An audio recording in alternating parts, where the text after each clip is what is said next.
जय हिंद बच्चों।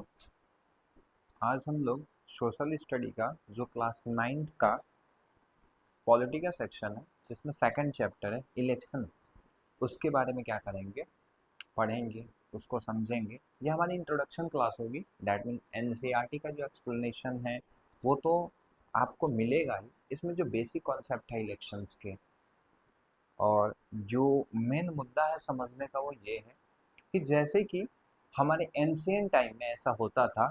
Ancient time का मतलब क्या होता है कि जब हमारे पहले एंशियंट टाइम में जब किंग हुआ करते थे, राजा हुआ करते थे, तो हमें एक चीज़ देखने को मिली थी। वो चीज़ क्या देखने को मिली थी कि राजा जो होता था पहले तो चार वर्ण होते थे। चार वर्ण में आपको बांटा गया था। पहले ब्राह्मण होते थे, शूद्र होते थे, क्षत्रिय होते थे और वैश्य होते थे। तो इन चार वर्ग, जो भी वर्ग बांटे गए थे, इसमें ब्राह्मण जो होते थे जिनके पास नॉलेज होता था और वो केवल ज्ञान देते थे किसको, क्षत्रिय को।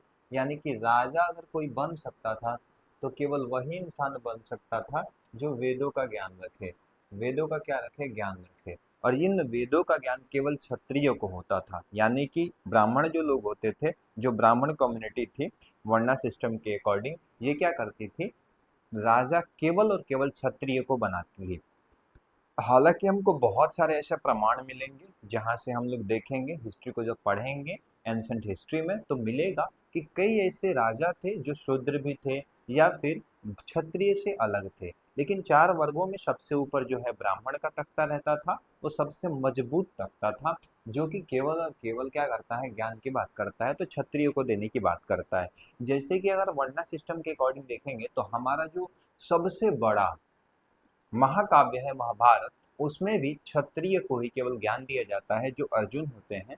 और उसमें जब कर्ण जाता है सीखने के लिए तो उनको ज्ञान देने से द्रोणाचार्य हमारे जो गुरु होते हैं अर्जुन के, वो मना कर देते हैं, क्योंकि वो क्या होता है, छोटी जात का होता है, शूद्र होता है। वो तो खैर लड़ाई है, बहुत बड़ी लड़ाई चली थी, आपको पता होगा। ये जो एक फैमिली के बारे में पूरी लड़ाई जो है महाभारत में दिखाई गई है, पूरे जीवन की गाथा को बताया गया है, कैसे संघर्ष से लड़ना है ये सिखाया गया है। खैर ये तो बात था जो हमारा हिस्टोरिकल एविडेंस था। हम इलेक्शंस को पढ़ने वाले हैं तो जो हमारे इतिहास से जुड़ी चीजें हैं, उसके बाद ये इलेक्शन का इमरजेंस कहाँ से होता है उस चीज को पढ़ेंगे।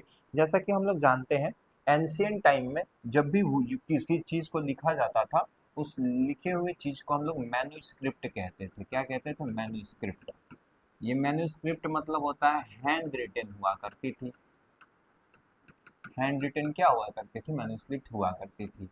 तो इसके प्रमाण से हमें, इसके एविडेंस से हमें पता चलता है कि हमारे एंशियंट टाइम में भी एक ऐसा इलेक्शंस हुआ था जो आपके बुक में दिया गया है, आप उसको पढ़ोगे तो पता चलेगा। जिसमें जो इलेक्शंस किए गए थे, तो जब चूज किया जा रहा था तो जो पाम ट्री होता है ना, उसके लीव्स का यूज किया गया था इलेक्शन के लिए।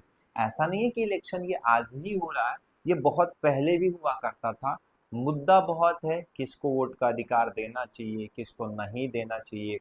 जैसे कि राजा किसको बनना चाहिए, किसको नहीं बनना चाहिए, व्यापार कौन कर सकता है, ज्ञान कौन दे सकता है, टीचर कौन बन सकता है। ये सारी विवाद तो रहे ही, लेकिन हमें आज जो पढ़ना है इलेक्शंस को लेके पढ़ना है। इसलिए हम केवल इलेक्शंस के मुद्दों को क्या करेंगे, समझेंगे। तो पहली बार जो इलेक्शन कराया गया था वो पाम ट्री पे, ऐसा कुछ एविडेंस मिला था, बहुत सारे कहीं टेक्स्ट में हमको मिले थे, ठीक है। क्योंकि एंशियंट टाइम में काफ़ी ज़्यादा मुश्किल होता था टेक्स्ट को लिखना। आज जो बुक्स है, कॉपीज है, वो सारी चीज़ें नहीं थी। क्या होगा अगर, आप ध्यान से समझो, ऐसा क्या होगा अगर जो राजा होता था वही, इसके पास अथॉरिटी क्या क्या होती थी, थोड़ा ध्यान से समझिएगा, क्योंकि यहीं से हमारा जो मेन कॉन्सेप्ट है वो निकल के आएगा इलेक्शन का, कि ये इलेक्शन जो है क्या होता अगर इंडिया में इलेक्शंस नहीं होते।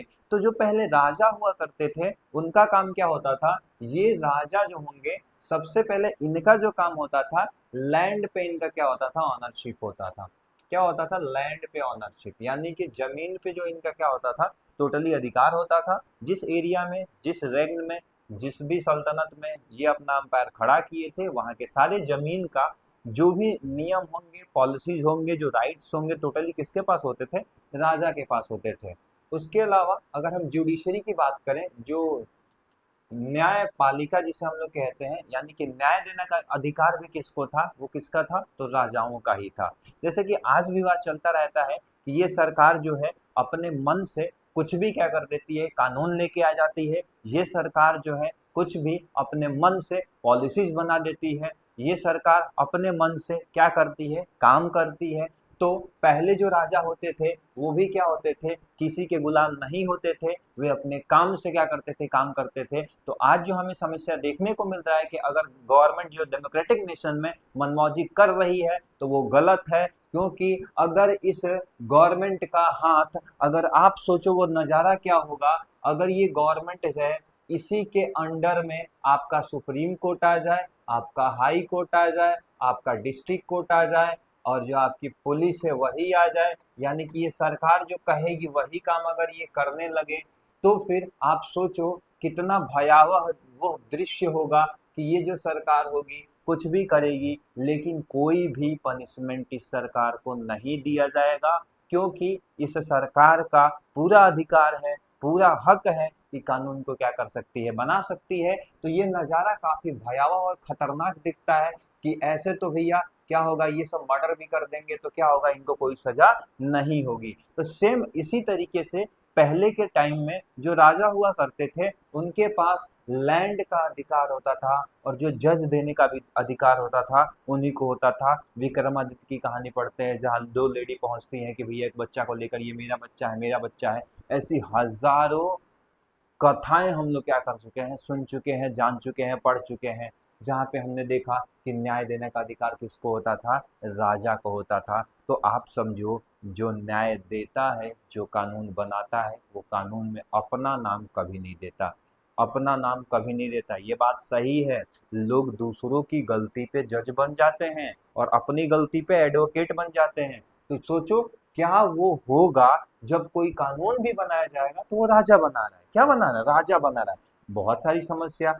तीसरी चीज, ये जो होता था लोगों को बताता था कि एग्रीकल्चर कौन सा करना है, क्या नहीं करना है, या फिर जो उनके ट्रेड और बिजनेस होते थे उस पे भी राइट्स किसका होता था, इसी का होता था। जो ट्रेड और बिजनेस है उस पर भी अधिकार किसका है, राजा। टैक्स लेगा, इंपोर्ट ड्यूटी लगाएगा, एक्सपोर्ट ड्यूटी लगाएगा। आज समझो अपने से इंपोर्ट और एक्सपोर्ट ड्यूटी लगता है तो किसी भी चीज का सामान का रेट बढ़ जाता है, तो ये तो उस समय उन्हीं के हाथ में होता था। जैसे ब्रिटिशर्स ने भी ऐसा काम किया, टैक्स को क्या कर देते थे, बढ़ा देते थे। तो तानाशाह को बताता है, तानाशाह को बताता है। तो ये सारी चीजों को झेलने के बाद जो समाज में एक नए परिवर्तन आने लगे, ग्रीस से स्टार्ट हुआ, सुकरात आया, उसके बाद प्लेटो आया, प्लेटो के बाद एरिस्टोटल आया, कन्फ्यूशियस, कार्ल मार्क्स, फिर से इंडिया में आएंगे तो भगत सिंह, महात्मा गांधी, बी आर अम्बेडकर, जवाहरलाल नेहरू, लाल बहादुर शास्त्री।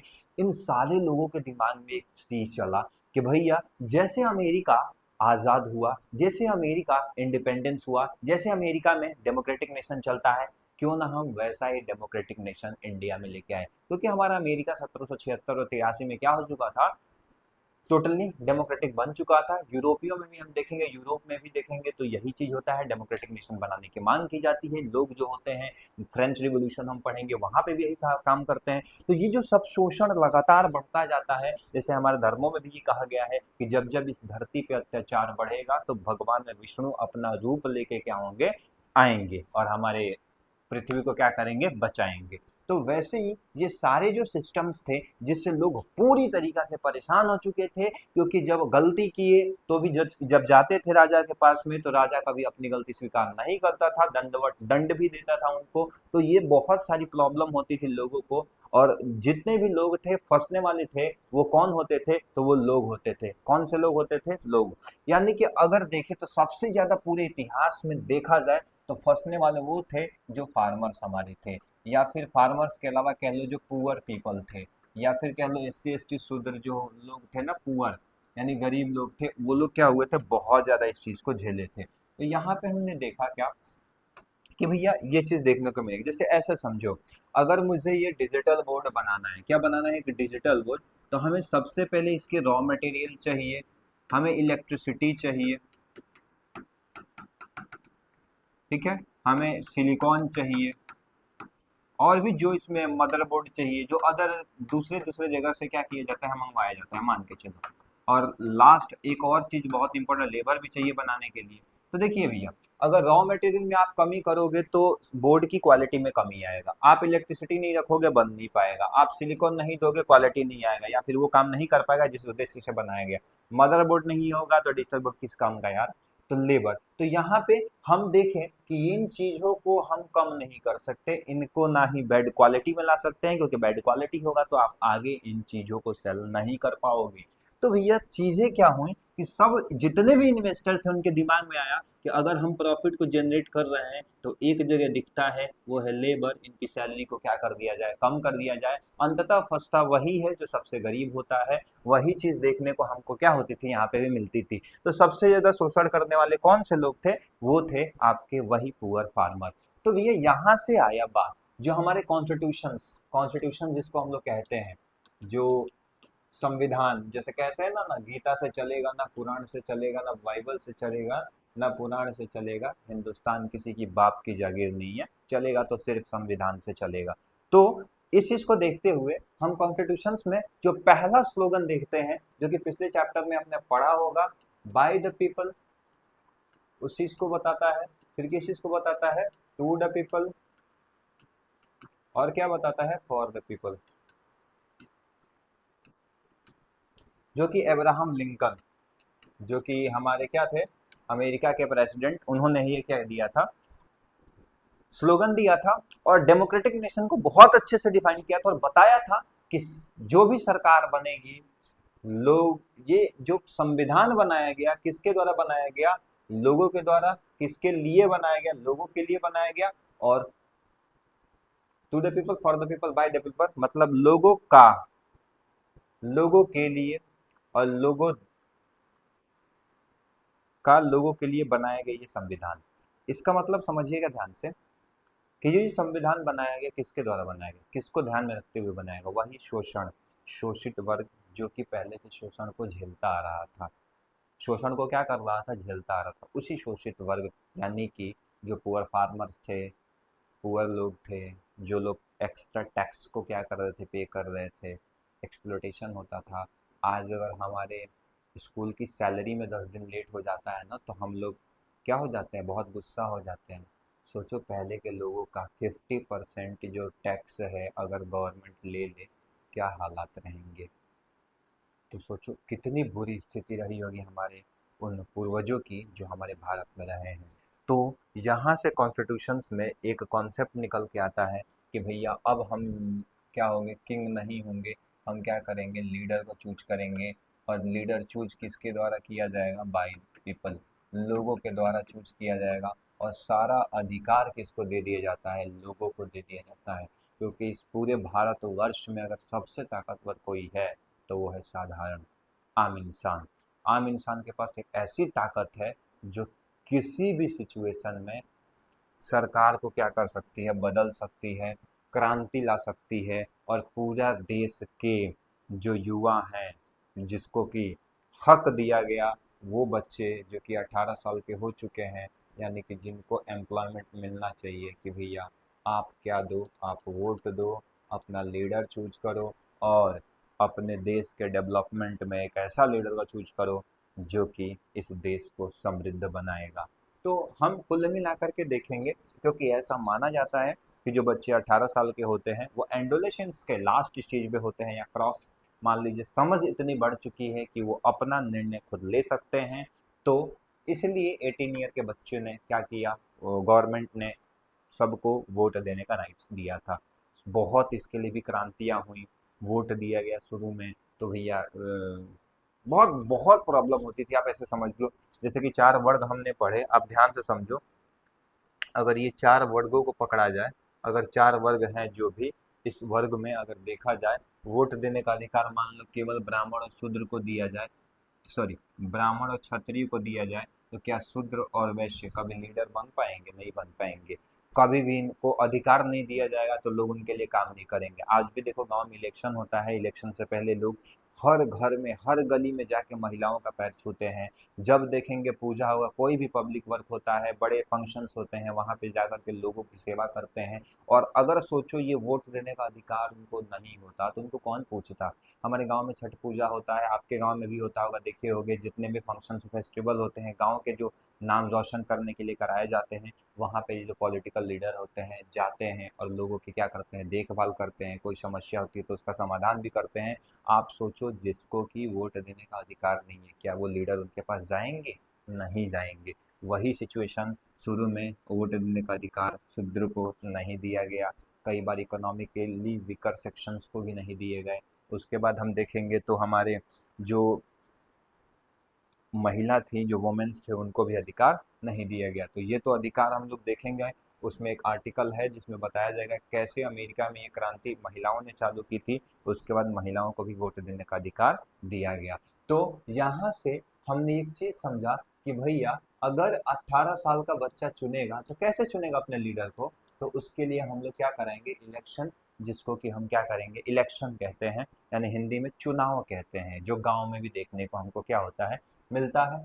तो ये चुनाव कराएगा। तो भैया एक बात बताओ, अगर राजा खुद चुनाव कराए तो राजा कैसे हार सकता है? कोई अपनी गलती, अब कोई ऐसी कहानी नहीं सुनाता जिसमें वो क्या किया हो, दुर्योधन का काम किया हो। हर इंसान कहानी वही सुनाता है जो अर्जुन का काम किया हो। तो इलेक्शंस होंगे। तो इलेक्शंस कैसे किया जाता है, इलेक्शंस इंडिया में क्यों जरूरी है, ये तो चीज हम समझे। क्योंकि एक राष्ट्र बनाना है, संप्रभुत्व और अखंड राष्ट्र बनाने हैं, जहां पर कि हम क्या कर सकते हैं अपने आपको हम दिखाते हैं कॉन्स्टिट्यूशंस में का जो हिस्सा है, जो हमारा प्रियम्बल है, जो बताता है क्या बताता है, उसके बाद हम लोग देखेंगे, उसको समझेंगे इलेक्शंस के बारे में। जब ये आया तो सबने क्या दहाड़ लगाई थी, ये यही दहाड़ थी जो कि हिंदी में हम समझते हैं। इंग्लिश में अगर देखें तो इंग्लिश में भी है हमारा, जिसको क्या कर सकते हैं हम लोग समझ सकते हैं।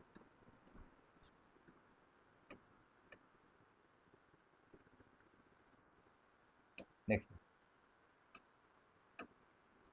देखिए, हम भारत का संविधान, जिसको हम प्रियम्बल या फिर उद्देश्यता कहते हैं, ये समझ लो चैप्टर है। चैप्टर का मतलब समझ लो जो कंटेंट होता है ना, कंटेंट ये बताता है पूरा, पूरे, जैसे एक बुक का प्रीफेस होता है, एक ऐसा पेज जहां बुक का पूरा जो भी मेन पॉइंट है, उसका उद्देश्य जो लिखने का है, वो क्या कर दिया जाता है, दिखा दिया जाता है।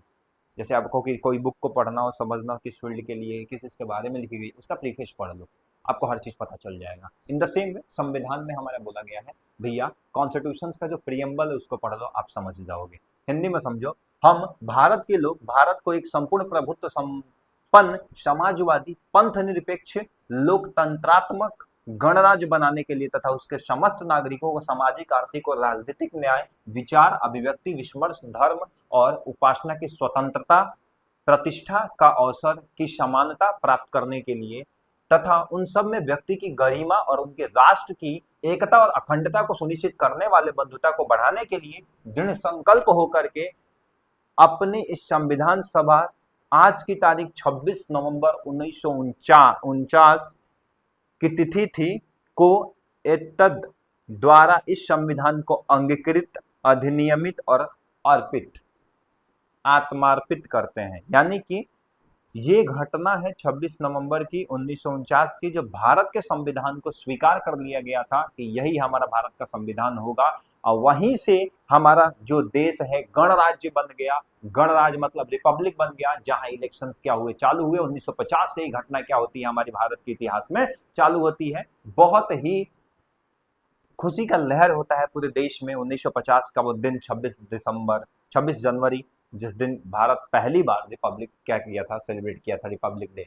इंडिया में देखें, अगर इंग्लिश में इसको पढ़ेंगे तो कॉन्स्टिट्यूशन ऑफ इंडिया प्रियम्बल में, we the people of India, we the people of India having solemnly resolved to constitute India into the sovereign socialist secular democratic republic and to secure all its citizens justice, social, economical, political, liberty of thoughts, expression, belief, faith and worship, equality of status of opportunity, and to promote among them all fraternity, assuring the dignity of individual and the unity and integrity of the nation. In our constitution, constituent assembly, This 26th day of November 1949 do hereby adopt, enact and give to ourselves this constitution। सारे लोगों को क्या कर दिया गया, दे दिया गया। तो ये हमारे तो क्या थे, सब जो हमारा प्रियम्बल था उसके बारे में है। देखिए अब हम चलते हैं, जो हम लोग प्रोसीजर की बात कर रहे थे, हमने ये तो समझ लिया कि ये क्या है इलेक्शन, क्यों जरूरी है इलेक्शन। अब समझेंगे ये इलेक्शन होता कैसे इंडिया में। जैसे घरों में देखे होंगे, हमारे पिताजी होते हैं, बताते हैं कि बेटा ये काम करना और ये काम नहीं करना है, सही रास्ते पे चलना है, नहीं तो बहुत मार मारेंगे हमेशा। अब देखोगे, मैंने तो देखा हमारे पूर्वज एक चीज जरूर सिखाते हैं, never follow butterfly, always make a garden, butterflies comes to you. कभी तितलियों के पीछे मत भागो, गार्डन ऐसा बनाओ तितलियां तुम्हारे पास हैं। समझ रहे हो ना, ग्रैंडफादर यही चीज सिखाते हैं। यानी कि कभी गलत रास्ता नहीं सीखना, किसी के पीछे भागना नहीं है, ऐसा कुछ कर डालो कि लोग तुम्हारे पीछे भागे। एक अच्छे लीडर की क्वालिटी भी यही होती है, वो लोगों के पीछे भागता नहीं है, वो ऐसा कुछ करने के पीछे जाता है, कुछ ऐसी करनी कर गुजरे कि जो होगा देखा जाएगा। नहीं कहते हैं कि ए काश मेरी जिंदगी में सरहद की कोई शाम आए, ए काश मेरी ये जिंदगी मेरे इस वतन के काम आए, ना खौफ है मौत का और ना आरजू है जन्नत की, मगर जब जिक्र हो उन महान शहीदों का तो काश मेरा भी नाम आए, काश मेरा भी नाम आए।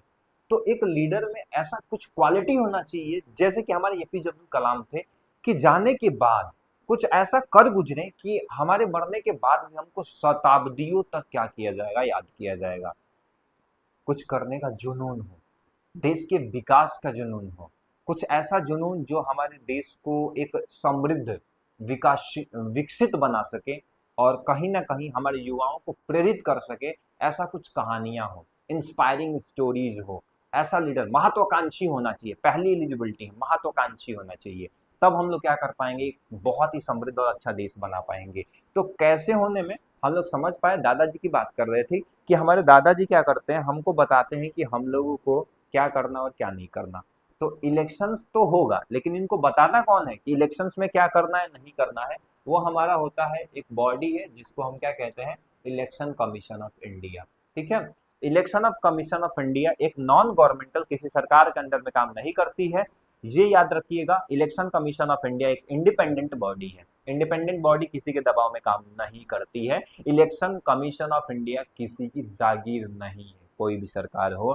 तो इलेक्शन कमीशन ऑफ इंडिया जो होती है हमारी ग्रैंडफादर है इलेक्शन का, जो कि इलेक्शंस को कराने में क्या करेगी, हेल्प करती है। और ये बताती है कि इलेक्शंस कैसे होने हैं, इलेक्शंस में किन चीजों का ध्यान देना है, इलेक्शंस में क्या होना चाहिए और कौन सी प्रैक्टिसेस नहीं होनी चाहिए। जैसे में हम लोगों को बताती है कि भैया अगर आप रिलीजन के मुद्दे पे इलेक्शंस लड़ेंगे तो आपके कैंडिडेचर को कैंसिल कर दिया जाएगा। जाति, कास्ट, रेस किसी भी बेसिस पे अगर लड़ते हैं तो आपके कैंडिडेचर को क्या कर दिया जाएगा, कैंसिल कर दिया जाएगा। अगर आप कोई भी करप्ट प्रैक्टिसेस करते समय पकड़े जाते हैं तो भी आपका जो ये इलेक्शंस है उसको क्या कर दिया जाएगा, खारिज कर दिया जाएगा। आप कभी भी इलेक्शंस को नहीं लड़ पाओगे। जैसे कि हमारे यहाँ ये प्रचलन में चलता है कि लोग जो काम करते हैं इलेक्शंस में, देखा है हमने कि 24 घंटे पहले बहुत ज़्यादा इलेक्शंस में डिसीजन चेंज होते हैं। 24 घंटे पहले का मतलब क्या है, लोग पैसे ले लेते हैं या फिर जो भी अल्कोहल वगैरह होता है जिसका यूज करके लीडर क्या कर देते हैं, पीपल को इन्फ्लुएंस कर देते हैं। और याद रखिएगा, नशा कुछ देर तक चढ़ने वाला है, और जब तक नशा है इलेक्शन वो जीत जाते हैं। तो वो नशा नशा नहीं जो कुछ देर तक चढ़े, नशा तो वो है जो जिंदगी भर चढ़े। चलो अपनाएं, कहते हैं ना कि चलो अपनाएं मोहब्बत अपनी अपनी, तुम नशा करो अपना और हम नशा अपना करते हैं। तो इलेक्शन कमीशन ऑफ इंडिया के बारे में हम पढ़ेंगे। Election commission of India election को हेल्ड करने में सबसे बड़ा रोल क्या करती है, अदा करती है। और इलेक्शंस के थ्रू ही जो हमारे फर्स्ट पीएम बने थे नेहरू जी, चाचा नेहरू के नाम से क्या हुए, बहुत ज़्यादा फेमस हुए। और फर्स्ट प्रेसिडेंट बने थे हमारे राजेंद्र प्रसाद, डॉक्टर राजेंद्र प्रसाद। ठीक है, डॉक्टर राजेंद्र प्रसाद, ये पहली बार ऐसा इलेक्शन हुआ था भारत में। 1950 की ये घटना है जब हमारे जवाहरलाल नेहरू को पीएम चुना गया और हमारे राजेंद्र प्रसाद क्या चुने गए, प्रेसिडेंट यानी राष्ट्रपति। और ये भारत की खुशी की लहर थी क्योंकि लोगों के द्वारा ये चुने गए लीडर थे। और लोगों के द्वारा अगर लीडर चुने गए हैं इसका मतलब लोगों के लिए काम करेंगे, अगर नहीं करेंगे तो इलेक्शन कमीशन ऑफ इंडिया ने कहा है कि भैया आप 5 साल से ज़्यादा कभी भी शासन नहीं कर सकते हैं। पहले जो राजा होते थे 100-100 साल क्या कर लेते थे, राज करते थे, जैसे मुगलों को देखेंगे तो, और बहुत ज़्यादा निर्दयी बन जाते थे। तो ये कहते हैं कि देखो भैया 5 साल बाद तुम्हारा फिर से इलेक्शन होगा। ऐसा नहीं है कि एक बार जीत गए तो तुम जीत गए, तुम्हारा फिर से 5 साल बाद क्या कराया जाएगा, इलेक्शन कराया जाएगा, जहाँ पे देखा जाएगा कि अगर आपका परफॉर्मेंस 5 साल का अच्छा है, इसका मतलब है कि आपको फिर से इलेक्शंस में चूज किया जाएगा। अदरवाइज जो गवर्नमेंट है, जिसको कि लोगों ने चुना है, उसको गिरा करके किसी दूसरे गवर्नमेंट को भी क्या कर सकते हैं, बना सकते हैं। हालांकि हमने देखा भारत के इतिहास में आज जितने भी वर्ष हो चुके हैं, 1950 से लेकर के और 2000 अब 26 चल रहा है, लगभग में देखा जाए तो 50 और 26 76 77 साल हो चुके हैं हमारे रिपब्लिक के। और इंडिया के डेमोक्रेटिक नेशंस में आप देख सकते हो कि लोग कैसे किसी सरकार को बनाते हैं, और इसमें युवाओं की भूमिका क्या होती है, बहुत ज़्यादा होती है, भागीदारी होती है। और एक जिम्मेदार व्यक्ति की तरह जो युवा हैं, जो भी बुजुर्ग हैं, वो क्या करते हैं, इलेक्शन में पार्टिसिपेट करते हैं, वोट देते हैं, और आगे क्या करते हैं, किसी सरकार को बनाने में भी हेल्प करते हैं। तो ये तो थे हमारे इलेक्शंस के कुछ फैक्ट्स। इसको और ज़्यादा अच्छे से समझने के लिए हम इसको क्या करते हैं, अपने गांव के लेवल पे समझने की कोशिश करते हैं। जैसे गांव में हमने देखा कि गांव में कौन होते हैं, हमारे प्रधान होते हैं, प्रधान होते हैं गांव में, कौन होते हैं, प्रधान। इनके इलेक्शंस को आप आंखों से देखे होंगे, ऐसा क्या होता है। जैसे मैं अगर बताऊं, मैं जब 6 7 8 में पढ़ रहा था तो उस समय की घटना है, इलेक्शन हो रहे थे तो कुछ आचार संहिता करके बहुत सारा हल्ला हुआ था। आचार संहिता का मतलब ये होता है ना कि कोई इंसान उसके बाद एडवर्टाइजमेंट अपना नहीं कर सकता है, ठीक है। तो ऐसी कुछ चीज़ें मैंने सुनी थी, फिर मैं छोटा था तो उतना तो समझ नहीं पाया। हमने देखा गांव में जो इलेक्शंस होते हैं उसमें कुछ लीडर होते हैं, क्या होंगे, कुछ लीडर होंगे।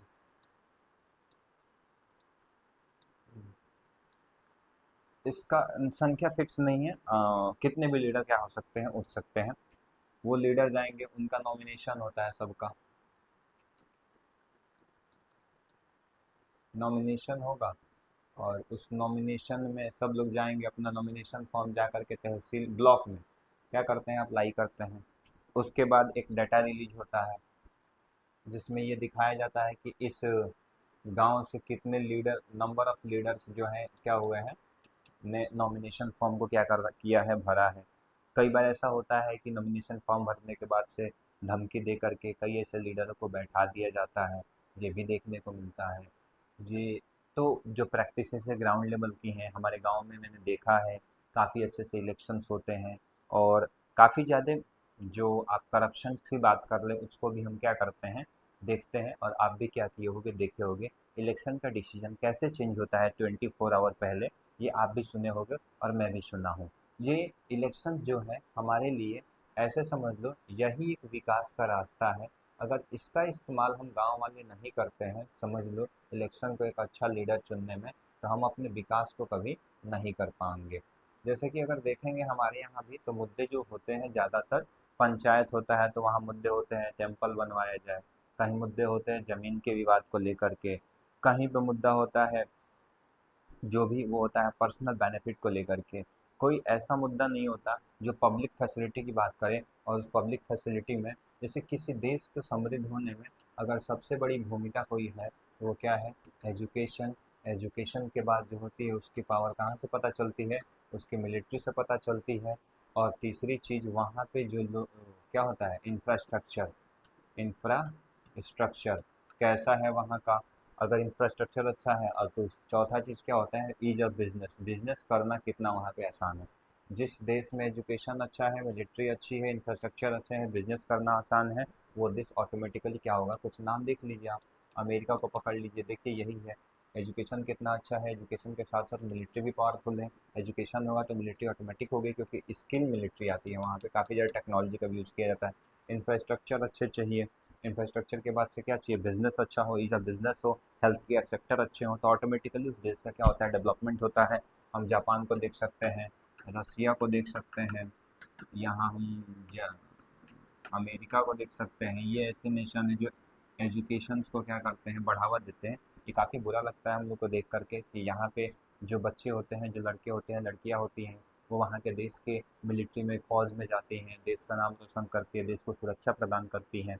वही हमारे भारत में कई ऐसी महिलाएं हैं, हम सबकी बात नहीं कर रहे हैं, जो कि रील्स बनाती हैं और ऐसे काम करती हैं जिससे कि समाज में बहुत ही बुरा प्रभाव पड़ता है, बहुत ही ज़्यादा क्या पड़ता है, बुरा प्रभाव पड़ता है। तो ये सारी चीज़ें जो है नीड है, तो ऐसे महत्वाकांक्षी लीडर की ज़रूरत है हमारे यहाँ, जो कि इन चीज़ों को क्या कर सके, बढ़ा सके, क्योंकि ये चीज़ें अगर बढ़ेंगी तभी जा कर के देश का नक्शा बदलेगा, गाँव का नक्शा बदलेगा। क्योंकि एपीजे अब्दुल कलाम ने ये बात कही थी, अगर आप किसी देश का विकास देखना चाहते हो तो आप उसके गाँव में जाओ, क्योंकि गाँव अगर समृद्ध होगा, विकास होगा, गाँव का विकसित, गाँव में अगर विकास योजनाएं चल रही हैं, गाँव में अगर लोग खुश रह रहे हैं, तो वो देश ऑटोमेटिकली क्या रहेगा, बहुत ज़्यादा खुश नज़र आएगा। तो हम इलेक्शन की बात कर रहे थे, तो वहाँ तक तो हमने देखा। उसके बाद हम देखेंगे जो मुद्दे होते हैं, कई बार ऐसा होता है मुद्दे दिए जाते हैं जैसे कि हमारा नेता कैसा हो तो इनके जैसा हो, हमारा नेता कैसा हो, नारे दिए जाते हैं, स्लोगन दिए जाते हैं। कई बार ऐसा देखने को मिलता है इन स्लोगनों में लोग बहुत ज़्यादा इंस्पायर हो जाते हैं इन स्लोगनों से, और अपना डिसीजन भी क्या कर बैठते हैं, ले बैठते हैं। ऐसा होता है नॉमिनेशंस में करने के बाद से, जब ये फॉर्म भर दिया जाएगा, गांव में इलेक्शंस होंगे तो आप देखे होंगे मीटिंग वगैरह भी होती रहती है ग्राम पंचायत की। तो यहाँ पे नंबर बताए जाएंगे, उसके बाद इलेक्शन कमीशन ऑफ इंडिया सबका सिंबल बताती है, और सिंबल आने के बाद से इलेक्शंस होते हैं, इलेक्शंस के बाद सबको सिंबल एलोकेट किया जाता है। उसके बाद एलोकेट करने के बाद से इलेक्शन होंगे, लोग अपने लीडर को चुनेंगे, और जो सबसे ज़्यादा क्या करेगा, वोट पाया होगा, वही क्या होता है, विनर होता है। ठीक है, जो सबसे ज़्यादा, मान लो कि ये नाम के व्यक्ति सबसे ज़्यादा वोट पा लिया है, इसी को हम क्या कह देंगे, विनर कह देंगे। तो यहाँ पे जो चीज़ मेन पॉइंट है वो क्या है, कि यहाँ पे जो इलेक्शन होता है डायरेक्टली पीपल क्या कर देते हैं, वोट दे देते हैं। Vote, people give vote directly.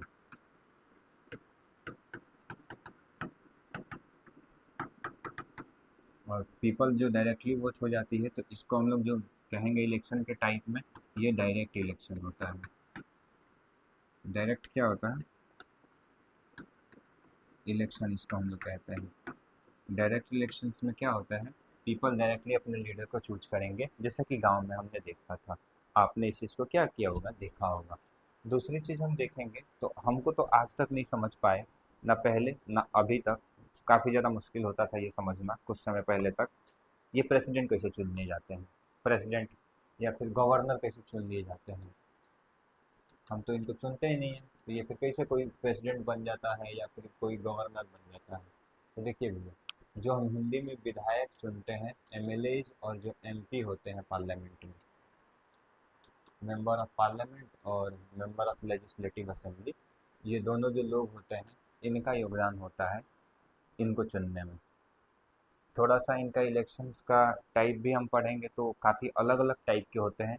कई परसेंटेज बेसिस पे होते हैं, कई रेशियो बेसिस पे इलेक्शन होते हैं, कई केवल वोटिंग के बेसिस पे इलेक्शन क्या कर दिए जाते हैं। फिर पार्लियामेंट में जो 545 सीट है, करेंटली 543 है, उसका एलोकेशन कैसे होता है उसको हम समझेंगे। यूपी सबसे बड़ा विधानसभा वाला, क्यों ऐसा है कि यूपी में सबसे ज़्यादा विधान वो पार्लियामेंट में, लोकसभा में सीट है, इसका पीछे रीजन क्या है। तो इस चीज़ को हम लोग क्या करेंगे, पढ़ेंगे और समझेंगे। जिसमें कि हम सबसे पहले ये देखते हैं कि ये जो प्रेसिडेंट का इलेक्शन है और गवर्नर का इलेक्शन जो होता है, ये हम लोग पीपल नहीं चूज करते, हमने जिन पीपल को चूज किया है, पीपल ने क्या चूज किया है, एमएलए चूज किया, वो एमएलए क्या होंगे, पार्लियामेंट में जो बैठेंगे, यही क्या करते हैं, प्रेसिडेंट, और प्रेसिडेंट को क्या करेंगे, चूज करते हैं। और ध्यान में रखिएगा, जब पीपल डायरेक्टली इनको नहीं चूज कर रहा है, तो इसको हम लोग कहते हैं इनडायरेक्ट इलेक्शन। इनडायरेक्ट इलेक्शन का मतलब क्या है, कि प्रेसिडेंट को हम लोग नहीं चुनते हैं। तो खैर, कैसे चुना जाता है ये भी देख लीजिए, थोड़ा सा कॉम्प्लेक्स प्रोसेस होता है प्रेसिडेंट को चुनने का। प्रेसिडेंट, मान लीजिए कि 3 कैंडिडेट्स क्या हुआ हो, आपके हो, पहले वाले को मिल गया है 40% वोट, जितना भी वोट है उसका, दूसरे वाले को मिल गया है 30% वोट, तीसरे वाले को मिल गया है 30% वोट। तो यहाँ पे कोई आपको दिख रहा है कि ए विनर हो जाएगा। ठीक है, क्या हो जाएगा, ए विनर। लेकिन ऐसा नहीं होता, ऐसा नहीं होता प्रेसिडेंट के इलेक्शन में। यहाँ पे जो होगा वो क्या होगा, यहाँ पे ध्यान से देखिएगा, जो हमारा कैंडिडेट सी होगा और डी, यहाँ पे तो मान लीजिए इक्वल है, यहाँ पे फिर से इलेक्शंस करा करके इसको छोटा बड़ा लेटर ले लेते हैं तो ज़्यादा अच्छा रहेगा। मान लीजिए 35 हो गया, और बचा हुआ कितना है, 25 हो गया। तो जिसका सबसे कम वोटिंग होता है उसको हटा करके जो 25% लोग बचे हैं इनसे बोला जाता है कि आप इनमें से और इनमें से क्या कीजिए, चूज कीजिए, ये इलेक्शन में पार्टिसिपेट अब नहीं करेंगे प्रेसिडेंट वाले में। तो यही जो 25% लोग होते हैं ए और बी में क्या करेंगे, चूज करेंगे। और उसके बाद मान लीजिए अगर ए को मिल गया है 60% वोट, 20%, और इसको मिला 40% वोट, तो ये क्या हो जाएगा, विनर हो जाएगा, यानी कि ए वाला क्या बन जाएगा, आपका प्रेसिडेंट बन जाएगा। ऐसे क्या होता है, प्रेसिडेंट के इलेक्शन होते हैं, यानी लास्ट दो तक उसको लेके जाया जाता है, जो सबसे कम होता है उसको एलिमिनेट करते हुए हम लोग आगे बढ़ते रहते हैं। तो ये तो क्या थे, प्रेसिडेंट के चूज करने का प्रोसीजर था, प्रेसिडेंट को चूज करने का क्या था, प्रोसीजर था। तो यहाँ पे तो हमने कुछ इंट्रोडक्शन को समझा। इस पूरे चैप्टर्स में हम जो एनसीईआरटी के एक्सप्लेनेशंस देखेंगे तो उसमें पूरे चैप्टर को क्या करेंगे, समझेंगे, जिसमें हम देखेंगे कि वाकई में इंडिया एक सबसे बड़ा डेमोक्रेटिक नेशन है। इंडिया जो है, कुछ फैक्ट्स याद रखिएगा, जो है अमेरिका सबसे पहले रिटन कॉन्स्टिट्यूशंस लिखा था, इंडिया जो है पहला सबसे बड़ा जो है रिटेन कॉन्स्टिट्यूशंस इंडिया का है, सबसे बड़ा, क्योंकि अलग अलग देश से क्या किया है, लिया गया है। हम प्रोसीजर इलेक्शंस को पढ़ेंगे। कुछ चीज़ें यहाँ पे ध्यान देने वाली ये भी है कि जो बच्चे 18 साल के हो चुके होते हैं वो बच्चे जाकर के क्या कर सकते हैं, इलेक्शंस में पार्टिसिपेट कर सकते हैं, यानी वोट दे सकते हैं, वोट दे सकते हैं, लीडर नहीं। जैसे गांव में प्रधान जो है 25 साल की मिनिमम उम्र रखी गई है।